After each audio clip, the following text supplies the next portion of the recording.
என் தங்கப்பிள்ளையே, உன்னை கண்ணீர் சிந்த வைத்தவனுடைய இல்லத்திற்கு நேற்று இந்த கருப்பணசாமி சென்றிருந்தேன். அங்கு நான் கண்ட காட்சியானது மிகவும் வியப்பாக இருந்தது. நான் எதற்காக முதலில் அங்கே சென்றிருந்தேன், அங்கு என்ன நடந்தது என்பதையும் உனக்கு எல்லாம் இந்த அப்பன் தெளிவாக சொல்லிவிடுகின்றேன். இந்த அப்பன் உனக்கு தெளிவாக சொல்லுகிறேன். இந்த அப்பன் தெளிவாக சொல்லி முடிக்கும் போது இந்த செய்தியை உனக்கு நான் எதற்காக சொல்கிறேன் என்பதையும் எல்லாம் நீயாகவே புரிந்து கொள்வாய். என் செல்ல பிள்ளையே, முதலில் அப்பன் வாக்கினை கேட்பதற்கு முன்பாக ஒரு விஷயத்தை தெளிவாக புரிந்து கொள்ள வேண்டும். அது என்ன தெரியுமா?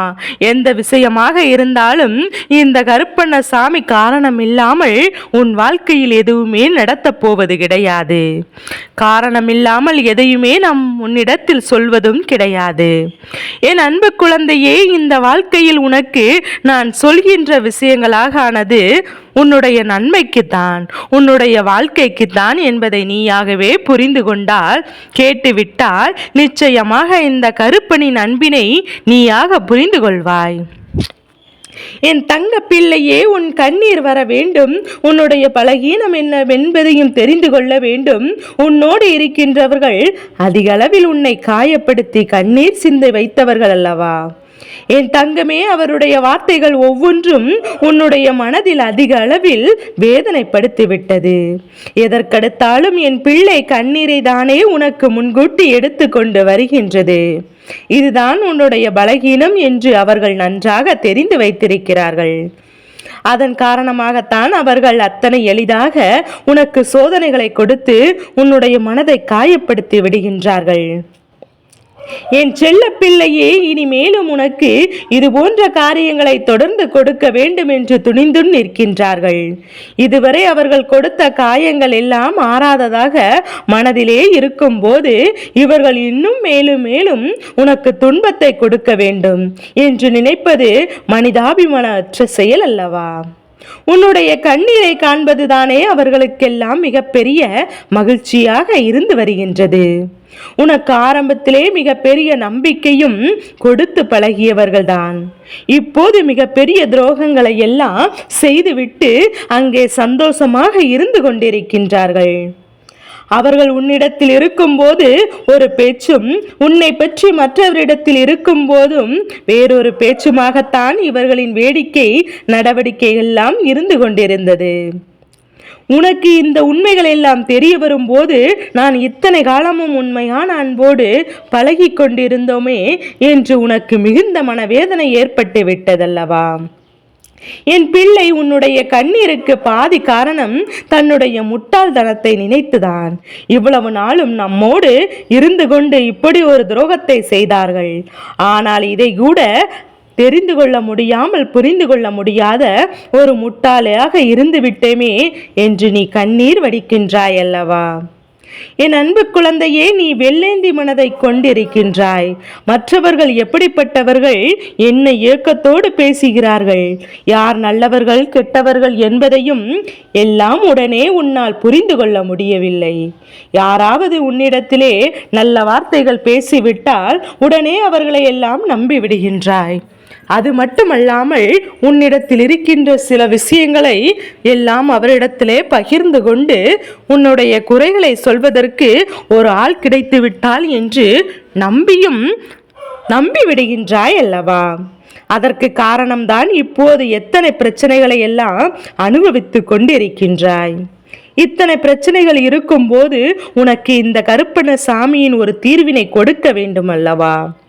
அதனை எண்ணிக்கொண்டுதான் நீ என்னை தேடி வரும்போதெல்லாம் இதுவரை நான் உனக்கு கொடுத்து கொண்டிருக்கிறேன். இவர்களுடைய நடவடிக்கை எல்லை மீறி சென்று விட்டதனால்தான் அவருடைய இல்லத்திற்கே நான் நேரடியாக சென்று விட்டேன். ஒருவரை ஒரு முறை தெரியாமல் காயப்படுத்தி விட்டால் மன்னித்து விடலாம். ஆனால் ஒரு முறை இதே தவறினை மீண்டும் மீண்டும் செய்யும் போது அவர்களை மன்னிக்க கூடாதல்லவா? அவர்களுக்கான தண்டனை கிடைக்கும் அல்லவா? இதையெல்லாம் அவரிடத்தில் சொல்லிவிட்டு ஒரு எச்சரிக்கை கொடுத்துவிட்டு வரலாம் என்று உன் அப்பன் அங்கு சென்றிருந்தேன். ஆனால் என் குழந்தையே, அங்கு நான் கண்ட காட்சியானது வேறு விதமாகத்தான் இருந்தது. அதை உன்னிடத்தில் சொல்லிவிட வேண்டும் என்று உன் அப்பன் இப்போது வந்திருக்கின்றேன். என் பிள்ளையே, அடுத்தவரின் வாழ்க்கையில் கெடுதல்கள் செய்தால் என்ன நடக்கும் என்பது அவர்களுக்கு புரிந்துவிட்டது. ஏன் தெரியுமா? நான் அங்கு சென்றபோதுதான் அவர்கள் குடும்பமாக பேசிக் கொண்டிருந்தார்கள். அவர்கள் சொன்ன விஷயங்கள் என்ன தெரியுமா? நான் மற்றவர்களுக்கு கெடுதல் செய்தால் பல மடங்கு அதுவே நமக்கு திரும்ப வரும் என்பதை உணராமல் இப்போது புதிய பிரச்சனைகளில் சிக்கிக் கொண்டிருந்தோம். நான் செய்த சில விஷயங்கள் தான் இன்று நமக்கே தீவினையாக வந்திருக்கின்றது. மற்றவர்கள் கண்ணீர் சிந்துவதை பார்த்து சந்தோஷப்பட்டு அது மட்டுமல்லாமல் காயப்படுத்தி கொண்டே இருப்பதற்கு இப்போது இந்த வாழ்க்கையில் இந்த ஒரு நிலைமை வந்துவிட்டது. பார்த்தீர்களா? என்ன இருந்தாலும் உன் வாழ்க்கையில் இதையெல்லாம் செய்திருக்க கூடாது என்று அவர்களுக்குள்ளே இதையெல்லாம் பேசிக் கொண்டிருந்தார்கள். தனக்கு மன கஷ்டத்தை எண்ணியும் அங்கே மனவேதனை கொண்டிருந்தார்கள். அது மட்டுமல்லாமல் எதுவும் அறியாமல் தான் நீ உண்மையான அன்பை செலுத்திய ஒருவருக்கு நாம் செய்த துரோகம்தான் நமக்கு நிச்சயமாக தண்டனையாக இது கிடைத்திருக்கின்றது. தாம் செய்த பாவத்திற்கான பலனைத்தான் இப்போது அனுபவித்து கொண்டிருக்கின்றோம். இனிமேலும் இது போன்ற தவறுகளை எல்லாம் ஒருபோதும் செய்துவிடக்கூடாது. தெய்வம் என்று ஒன்று இருக்கின்றது.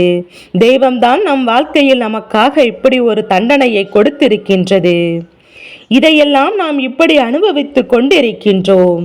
தினம் தினம் கண்ணீர் வடித்து கொண்டிருக்கின்றோம். அந்த பாவத்தை நாம் எங்கே சென்று அழிப்பது என்று அவர்கள் பேசிக் கொண்டிருந்தார்கள். என் தங்க பிள்ளையே, அது மட்டுமல்லாமல் உனக்கு அவர்கள் செய்த துரோகத்திற்கும் உன்னிடத்தில் மன்னிப்பை கேட்க வேண்டும் என்று அங்கே பேசிக் கொண்டிருந்தார்கள். நானும் அங்கே அவர்களை பழிவாங்குவதற்கு அவர்கள் செய்த தவறுக்கும் தண்டனை கொடுப்பதற்கும் சென்றிருந்தேன். ஆனால் அதற்கு வழி இல்லாமல் அவர்களை மன்னிக்கும் ஒரு மனநிலை வந்துவிட்டது. என் செல்லமே, அவர்களின் மனதிற்குள் அவர்களை மன்னிக்கும் மிக பெரிய ஒரு விருப்பத்தை கொண்டு வந்து விட்டார்கள். அது என்ன தெரியுமா? அவர்கள் செய்தது எத்தனை பெரிய தவறு என்பதை புரிந்து கொள்ள தொடங்கிவிட்டார்கள். இதற்கு மேலும் நாம் எந்த ஒரு தவறுகளும் செய்துவிடக்கூடாது. அப்படி செய்தோமானால் தெய்வம் நம்மை ஒருபோதும் விட்டு விடாது என்பதை அவர்கள் புரிந்து கொள்ள தொடங்கிவிட்டார்கள். எல்லா தவறுகளையும் யாரோ செய்திருக்கும் பட்சத்தில் அவர்களை நான் இப்போது பழிவாங்க நினைத்தால் கூட பரவாயில்லை, பழிவாங்கி விட்டால் கூட பரவாயில்லை. நம் மீது தவறு இருக்கிறது என்று திருத்திக் கொள்ள வேண்டும்.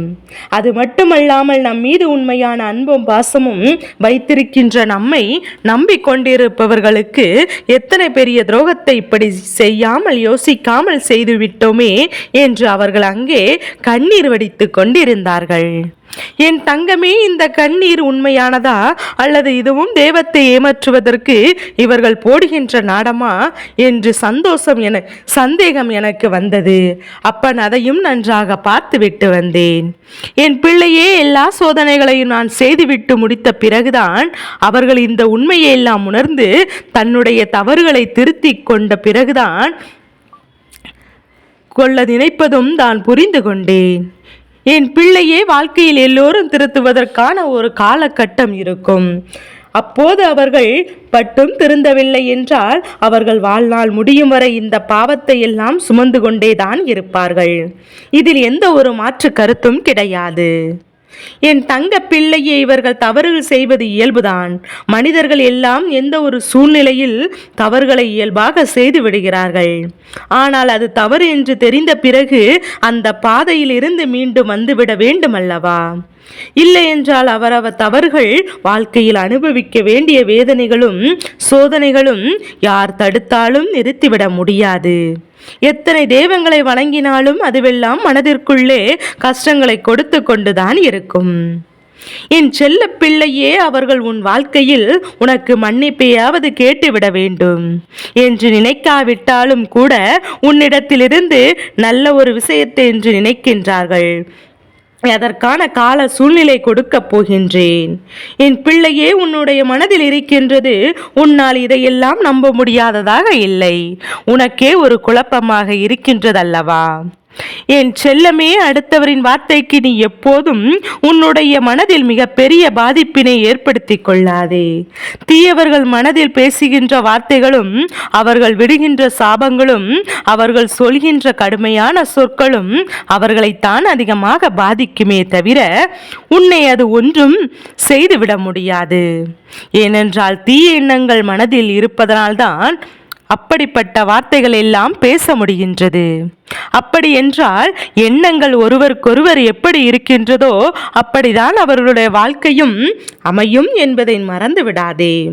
நல்ல எண்ணங்கள் இவர்கள் மனதிற்குள் கொண்டு வராதவரை தீயது மட்டுமே நடக்கும். அவர்கள் மனதிற்குள் இதையெல்லாம் குற்ற உணர்ச்சியாக நினைத்து புழுங்கிக் கொண்டு வேதனைகளை அனுபவித்துதான் போவார்கள்.